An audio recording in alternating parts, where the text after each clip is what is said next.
Hello and welcome everyone, this is Taco Movie Talks. I'm looking to redo this list every birthday and adjusting for any overtakes. My birthday happened in the middle of November. Got a new projector for the birthday, that was super awesome. But to start this list out with the most recent year, 2023, we have Oppenheimer. Of the 8 films I've seen in theater and 25 I've seen total this year, I find Oppenheimer to be easily the best as far as I'm concerned. It's very intense and it is a powerful cinematic experience. Watch the Barbenheimer video I have on my channel for more analysis, but I think so far, man, Oppenheimer far and away the best film, and it's one that I love. For 2022, we have the Banshees of Inisherin. Right as the channel was getting started, I wanted to watch more and more films, and in preparation for an Oscar video with Ethan, aka Film Junkie, really banged out a ton of the Oscar nominations, Banshees being one. 4 films in 2022 I thought were masterpieces: Banshees, Tar, Everything, Everywhere, All at Once, and The Northman. But Banshees takes the cake because of its brilliantly witty script and tremendous performances. 2021 is admittedly a year I have not covered thoroughly. Of the 13 films I've seen from 2021, Licorice Pizza edges out the likes of Mad God, Dune, and Titane as my favorite. Not only is it super cool to see Philip Seymour Hoffman's son excel, but this is a really uniquely told story about coming of age with wonderful performances. 2020 is the year in which I've seen the least movies for the years in which we're going to be covering, unsurprisingly, considering it's the COVID year. Of those limited few, I find I'm thinking of Ending Things to be a beautifully heady movie by the masterpiece of contemplative films, Charlie Kaufman. I still find myself questioning aspects of the film, and to me, it is a rewarding experience that I greatly appreciate. For 2019, we have Quentin Tarantino's first appearance on the list, but certainly not his last. Before we cover this entry, though, I'd like to kindly ask that you subscribe to the channel and like the video. It helps my channel, and I think there are a ton of videos that I have made so far and that I'm going to make that you will like, and subscribing will definitely help. I have a podcast covering Tarantino, this film, and Reservoir Dogs. Let me know your favorites from the years I'm covering, or your birth years, down in the comments down below, because I would love to check it out. Getting to my pick for 2019, however, Once Upon a Time in Hollywood is the film that I chose, and it has so many little Easter eggs for cinema nerds that it's hard not to love. I rewatched this shortly after reading Quentin Tarantino's Cinema Speculation. Great book, by the way. Highly recommend it for anyone who has an aptitude for reading. It's a tremendous book, one of the best books I've ever read. When I rewatched the film after reading this, I found myself falling in love with nearly every scene because it pays homage to the directors that came before Tarantino. This has top flight performances and an incredible ending. 2018, we have Yorgos Lanthimos, the favorite, and I'm going to put it out there flatly. Yorgos Lanthimos is brilliant. Of the 4 films I've seen from him so far, The Favorite, Dogtooth, Killing of a Sacred Deer, and The Lobster, this is my favorite, no pun intended. This is maybe the most accessible of his films, which does not diminish the beauty of his other films, but Definitely one to start with, and then just dive deeper and deeper into Lanthimos because he's tremendous. Um, while all of his other films are sensationally engaging, I find this to be the most engaging, which is why it's my favorite from him and also why it's my favorite for 2018. 2017 was the year that I discovered Robert Pattinson was more than just that guy from Twilight, but that he was a damn good actor. For 2017, of course, I am choosing Good Time. This is in equal parts put the Safdie brothers. This is in equal parts a movie that put the Safdie brothers on my radar, whilst also putting Pattinson on my radar, because together they created a film that feels like it's shot out of a cannon, that also allows you to deeply inspect the interesting characters of the film. Really, really love Good Time. Highly recommend it. Next, we have 2016, a unique viewing year for me, with the best non documentaries all being from Asia. The Handmaiden beats out the likes of The Wailing and Train to Busan for my favorite of the year. This is dark and transgressive while giving life to a beautifully romantic story that is so unlike anything else. I love the chapter element of this story and how it twists the narrative with each coming chapter. This is further proof that Park Chan Wook is just a brilliant director, and it is not the last time that you're going to see him on this list. 2015, I chose Sicario, a gritty crime drama that follows the attempt on behalf of the U.S. to combat the war on drugs against Mexican cartels and how politics are just as involved as any other element that our decision makers are privy to. This has great performances, powerful moments, and terrific action. 2014 was the year I learned J.K. Simmons was more than J. Jonah Jameson and that he is a damn good actor, which he equally shows as Triple J. Don't get it twisted. But for 2014, Whiplash, with tough competition from Interstellar and Birdman, wins out. But the performances from Simmons and Miles Teller put this one over the top as my personal favorite for this year. 2013 was the year I found out Matthew McConaughey was more than the all right guy from Dazed and Confused, but a damn good actor. And I know I've beat this bit into the ground, but it is true with his performance in Dallas Buyers Club and the performance in True Detective. The world was put on notice that a new heavy hitter was here to stay.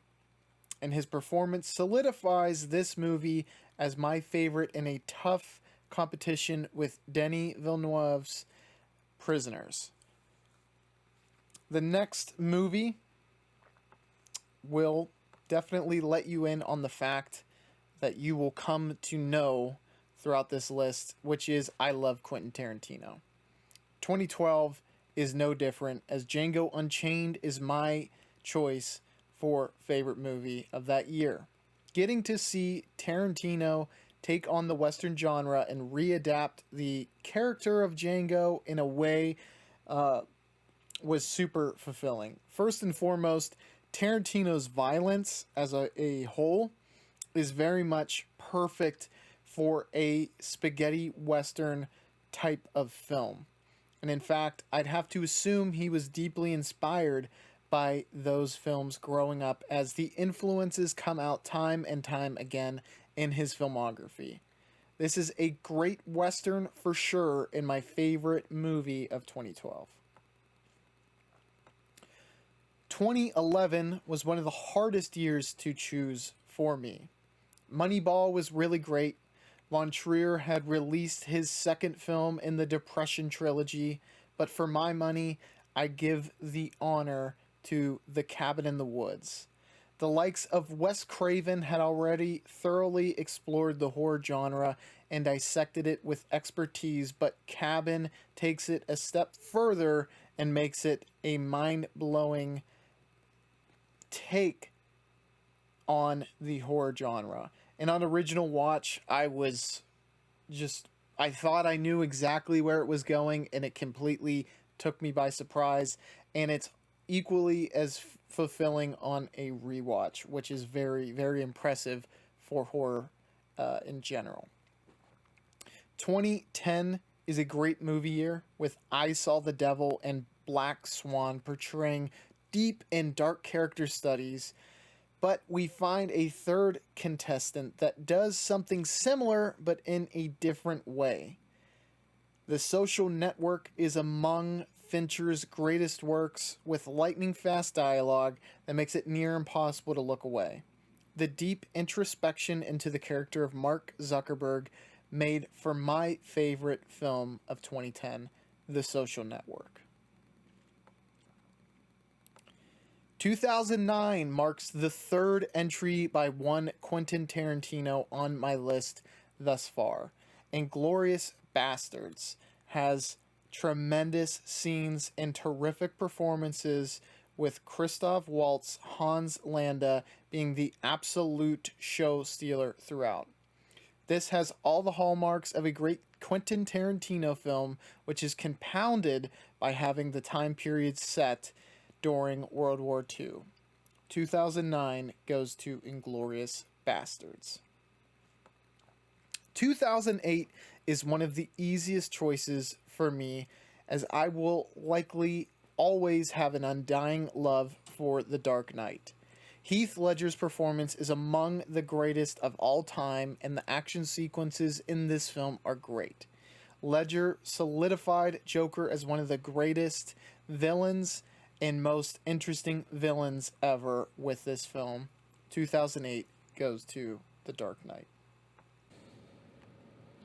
2007 is perhaps the closest call yet, with There Will Be Blood just barely edging out No Country for Old Men and Zodiac. Truly, any of these three could have just as easily been chosen, but the dynamic between Daniel Day-Lewis and Paul Dano was something terrific. Not to mention the beginning, which goes 8 minutes without dialogue, whilst totally sucking you into the film. Daniel Day-Lewis's character, Daniel Plainview, remains one of the greatest characters in cinema and makes this film spectacular. 2006 pitted Scorsese and Nolan against one another like it did in 2023, with this time Scorsese beating out Nolan. And by that, I mean The Departed beating out The Prestige as my favorite. The Departed is a brilliant story of Whitey Bulger and two moles who are simultaneously trying to protect and destroy the criminal empire Whitey Bulger had built. Wonderful performances all around. 2005 has a movie I was certain I wouldn't watch for a long time. I didn't think I would enjoy this movie, but boy, I was so wrong. I think today people are calling out the hypocrisy of Hollywood for wedging in its political beliefs, but here we have a story that works because it is honest. I'm talking, of course, about Brokeback Mountain. The characters being gay are paramount to the story, and with it creates a brilliant dynamic between Ledger and Gyllenhaal. This film taught me a lot and will definitely ring in my head before I arbitrarily write off a movie in the future. The entry for 2024 will likely immediately give away not 2024. The entry for 2004 will probably immediately give away 2003. Quentin Tarantino joins us again with Kill Bill Volume 2, which is Tarantino's great dalliance into the samurai genre. 2 has great action sequences and a brilliant showdown between Kiddo and Bill. For 2003, we of course have Volume 1, Kill Bill, Volume 1, of course. And it's so badass, I don't really know where to start. Kiddo versus the Crazy 88s, then finally against O-Ren is literally the kind of action that makes me absolutely adore film. I could probably watch that entire sequence once a day, and I would be all the better for it. This also sets up the story of Kiddo's revenge and just makes for a brilliant film that I love. If I were to wrap Kill Bill into one film that only takes up the spot for 2004, I would give this year instead to Old Boy, which is a perfectly transgressive film from Park Chan-wook, which has its own awesome action-packed sequences. Spike Jonze' adaptation was the script that put Charlie Kaufman on the map, for me at least, and is my favorite film of 2002. Being John Malkovich certainly did that as well, but adaptation's narrative is so well thought out and self-aware that it feels unlike anything else. While 2023 had a slightly underwhelming war film from Ridley Scott, 2001 had anything but with Ridley Scott's Black Hawk Down. I find this to be one of the best modern warfare films and was a trendsetter from that standpoint. I think this has great action sequences and a really stellar cast. 2000 had a lot of great films I watched, but Christopher Nolan's Memento stuck with me the most. Performances were really good, but the story and the narrative structure show Nolan playing with time through memory in a way that is absolutely brilliant. If you've seen a lot of my videos, you'll know or maybe have a good idea of what I'm choosing for 1999, that being Fight Club. Despite it breaking rule 1 and 2, it is a movie I can't seem to shut up about. Coming from one of my favorite authors and also a director I adore, this was a surefire great, but this caught lightning in a bottle. And of course, I'm talking about Fight Club, the novel by Chuck Palahniuk, and director being David Fincher. I think Fight Club was the turning of a new chapter for cinema and one of the greatest twists in film history. 1998 has the Coen brothers making their first, or rather second, appearance with one of the best comedies of all time, The Big Lebowski. This is a really neat twist on the neo-noir genre, and Jonathan Goodman absolutely steals the show when he's on screen. 1997 makes Paul Thomas Anderson, or sees Paul Thomas Anderson, make another appearance on the list with one of his best films, Boogie Nights. This ensemble cast takes us through an unbelievably engaging story of triumph and failure for this group of actors and crew during the changing of guard in the adult film industry. 1996 has maybe the surprise pick of the entire video, that being Secrets and Lies.